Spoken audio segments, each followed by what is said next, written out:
আসসালামু আলাইকুম সবাইকে। আমাদের সবার উচিত হয় ভালো কথা বলা, না হয় চুপ থাকা। কারণ চুপ থাকার সবচেয়ে বড় ফজিলত হচ্ছে আপনার হয়ে কেউ না কেউ উত্তর দিয়ে দিবে, হয় মানুষ না হয় সময়। চুপ থাকার সবচেয়ে বড় সুবিধা হচ্ছে আপনার হয়ে কেউ না কেউ উত্তর দিয়ে দিবে, হয় মানুষ না হয় সময়। রাসূল সাল্লাল্লাহু আলাইহি ওয়াসাল্লাম আরও বলেছেন যে যে যে চুপ থাকে সে নাজাত পায়। আর রাসূল সাল্লাল্লাহু আলাইহি ওয়াসাল্লাম আরও বলেছেন যে চুপ থাকলে ৬০ বছরের নফল ইবাদতের যে সওয়াব হয় সেটা পাওয়া যায়। সুবহানাল্লাহ। কাজেই বুঝতেই পারছেন চুপ থাকার কত কত ফজিলত।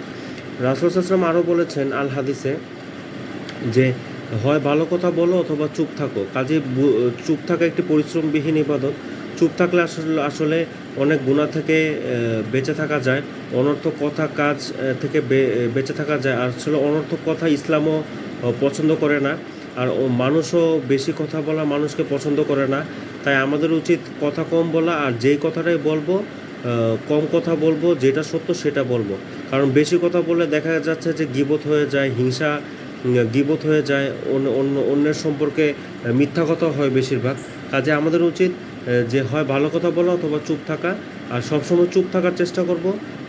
দরকারি কথা হলে বলবো, অদরকারি কথাগুলো এড়িয়ে যাব। তো আজকে এই পর্যন্তই। সবাই ভালো থাকবেন, সুস্থ থাকবেন। আসসালামু আলাইকুম ওয়া রাহমাতুল্লাহি ওয়া বারাকাতুহু।